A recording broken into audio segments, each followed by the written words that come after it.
मनोज जरंगेचे हे विचार आणि त्यांची भाषा ही महाराष्ट्राच्या समाजकारणावर डाग आहे, डाग आहे, डाग आहे.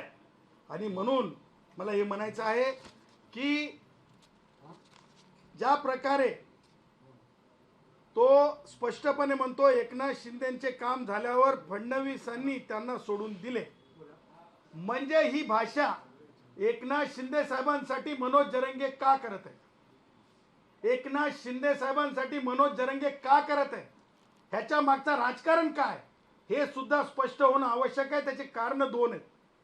सन्माननीय एकनाथ शिंदे साहेब एकदा सुद्धा भ्रश शब्दानं असं म्हणले नाही की Manoj Jarange stop that, stop that, stop that, हे म्हणलेले नाहीत. त्याचबरोबर उदय सामंत सुद्धा चिकन्या गोष्टी करतायत, चिकन्या गोष्टी करतायत. बोलतो गैरसमज दूर करतो, बोलतो गैरसमज दूर करतो, हे चोपल्यासारखं लेपल्यासारखी. इवन माननीय उपमुख्यमंत्री एकनाथ शिंदे साहेब ज्या प्रकारे बोललं चाललंय, ज्या प्रकारे टर उडवली चालली, ज्या प्रकारे केवळ तेली समाज म्हणून ओबीसी समाज म्हणून उद्या तुमच्या संजय शिरसाटांना जर उद्या त्यांनी संजय म्हणला, उद्या त्यांनी आणखीन मारड्या धेडग्यासारखे शब्द वापरले तर नवीन राहणार नाही.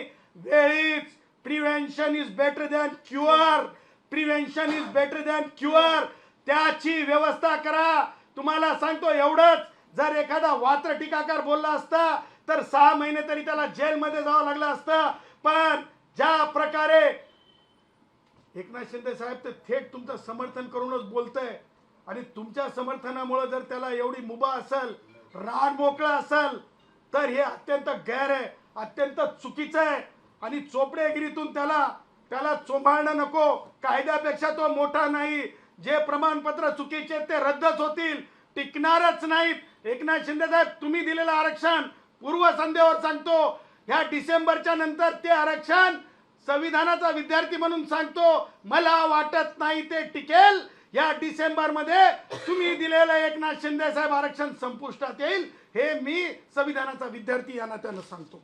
त्याचबरोबर ज्या प्रकारे मनोज जरंगे माफ करून सोडून देतो अशी भाषा बोलतो चंद्रशेखर बावनकुळे साहेबांना, मराठ्यांच्या नादी लागू नका, ही कोणती भाषा आहे? अमुक टोळी आहे म्हणजे आमच्या वंजारी भावांचं तिथं नेतृत्व आहे, तर म्हणे तिथे टोळी आहे. त्याचबरोबर रडकुंडी सारखे शब्द वापरतो. मला मनोज जरंगेला म्हणणं आहे, अरे माफ करायला मनोज जरंगे तू काय न्यायालय आहेस का? आणि शिक्षा द्यायला तुझी काय जहागीरदारी आहे का? अबे जहागीरदारी संपली रे, पाटीलकी राहिली नाही, देशमुखी राहिली नाही, आणि देशामध्ये कोणी राजा राहिलेला नाहीये. या देशात पद आलेली आहेत, महामहिम राष्ट्रपती, या देशात पद आलेली आहेत, मान्यवर पंतप्रधान, या देशात पद आलेली आहेत, माननीय मुख्यमंत्री. त्याच्यामुळं तुझी जहागीरदारी नाही. आणि ज्या प्रकारे धमक्यांची भाषा बंदच केली पाहिजे. राजकीय पोळी शेकणाऱ्यांनी दुसऱ्यांना शहाणपण शिकवू नये. तू ठीक आहे, तुझी जी रॅली बघली ना गाड्याची, इम्पोर्टेड गाड्याची, तर महाराष्ट्रातले सगळे रेतीवाले होते, सगळे 2 नंबरवाले होते, सगळे गडबडखोर होते. कोल्हापूरचे, साताऱ्याचे, आणखीन कुठले कुठले पीडब्ल्यूडीचे कॉन्ट्रॅक्टर होते. हे सगळं पोलखोलीच्या गोष्टी आहेत. त्याच्यामुळे तू जास्तीचं शहाणपण करू नको. तुला अहो काहो बोललं जाणार नाही. तू ज्या भाषेत बोलशील त्याच भाषेत तुला उलट उलट उलट उलट भीम टोला, भीम टोला, प्रभू श्री रामांचा टोला, भीम टोला, प्रभू श्री रामांचा टोला सुटत नसतंय, सोडत नसतंय. तू काय मिमिक्री करतो बे, तू काय मिमिक्री करतो? या देशात संस्कृती आहे. एखादं पावशेर मारून जर बोलू लागलं ना तर त्याला काय म्हणतात माहितीये काय? त्याला काय म्हणतात माहितीये काय? अरे ते दारुडे आहे. त्याचं काय ध्यानावर घ्यायचंय? अरे ते दारुडे आहे, काय चपटे आहे, अरे ते चपटे आहे, अरे ते चपटे आहे, त्याचं काय मनावर घ्यायचंय? असं बोललं जातंय.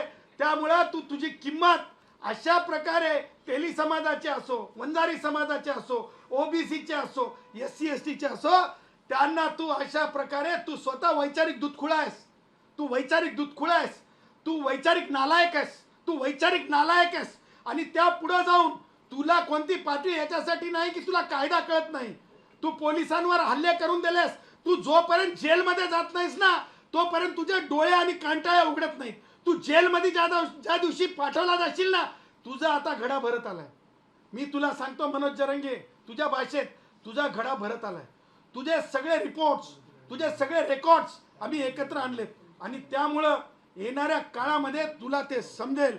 आणि म्हणून मी हे म्हणेल की महाराष्ट्राला चांगले ठाऊक आहे की व्यंग करून तुझी राजकीय उंची काय. महाराष्ट्राला चांगलं माहित आहे की तू हे का बोलतोस. त्याचं कारण स्पष्ट आहे.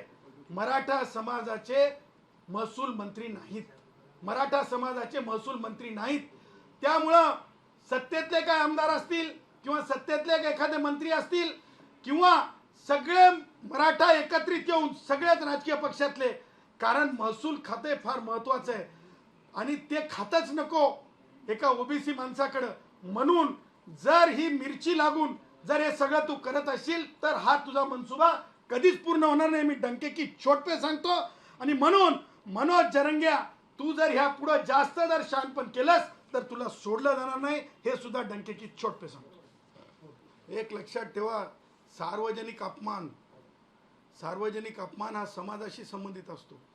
समाज म्हणजे केवळ एक तेली समाज नाही, कारण त्याचा परिणाम बालवयातून जी मुलं 13-14चे असतात तिथून ते 100 वयोवृद्धापर्यंत सुद्धा होत असतो.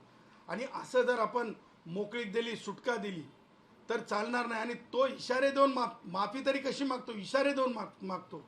ते काय त्याच्या बापाची जागीरदारी नाही मनोज जरंगेच्या.